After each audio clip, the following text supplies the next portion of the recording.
What is up guys, Danny this side. So in this video, I'm going to show you how to add your Payoneer account on Fiverr. So first off, head over to Google or in your browser and then in the search bar, type in fiverr.com, or if you type Fiverr, you will see the website with this icon of FI. Simply click on that because that is the official website of Fiverr. Now, after coming to Fiverr, if you are new to Fiverr, just sign up or log in with your email and password. And then when you're finally signed or logged in, click on your profile and then make sure that your profile has been switched to selling.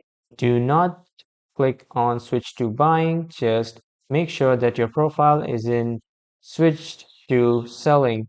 Now, after coming to the selling profile, click on my business and then click on earning. And after clicking on earnings on the left side, you can see the option of add payout method. Click on that. And after that, here you can see the Payoneer account. Then you can choose the currency that you want. And after that, click on continue. And after clicking on continue, it will ask you about your registered phone number with your Payoneer account. Just type in that phone number and then fill all the details of your Payoneer account, and then you will be successfully able to add your Payoneer account to Fiverr. But that was all for this video, everyone. Thank you for watching.